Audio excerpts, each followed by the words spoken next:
اعوذ باللہ من الشیطان الرجیم بسم اللہ الرحمن الرحیم اللہم صلی علی سیدنا محمد وعلی آل سیدنا محمد وبارک وسلم وصلو علیہ۔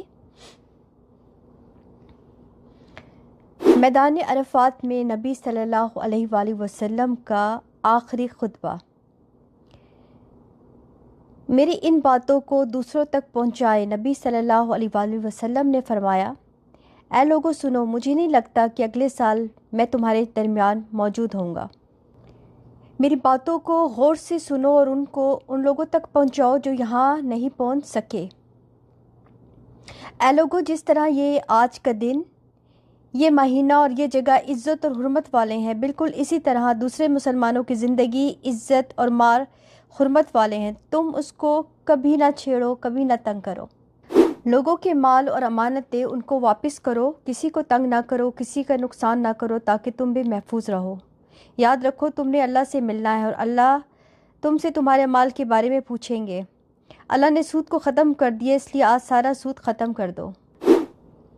تم عورتوں پہ حق رکھتے ہو اور وہ تم پر حق رکھتی ہیں۔ جب وہ اپنے حقوق پورے کر رہی ہیں تو تم ان کی ساری ذمہ داریاں پوری کرو۔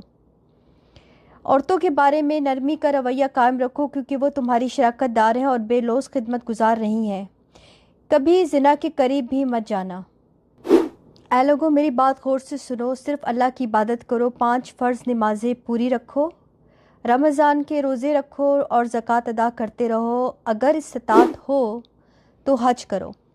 زبان کی بنیاد پہ، رنگ نسل کی بنیاد پہ تعصب میں مت پڑ جانا۔ کالے کو گورے پر، گورے کو کالے پر، عربی کو اجمی پر اور اجمی کو عربی پر کوئی فضیلت حاصل نہیں۔ ہر مسلمان دوسرے مسلمان کا بھائی ہے۔ تم سب اللہ کی نظر میں برابر ہو۔ برتری صرف تقوی کی وجہ سے ہے۔ یاد رکھو، تم ایک دن اللہ کے سامنے اپنے اعمال کی جواب دہی کے لیے حاضر ہونا ہے۔ خبردار رہو، میرے بعد گمراہ نہ ہو جانا۔ یاد رکھنا، میرے بعد کوئی نبی نہیں آئے گا، نہ کوئی نیا دین لایا جائے گا۔ میری باتیں اچھی طرح سے سمجھ لو۔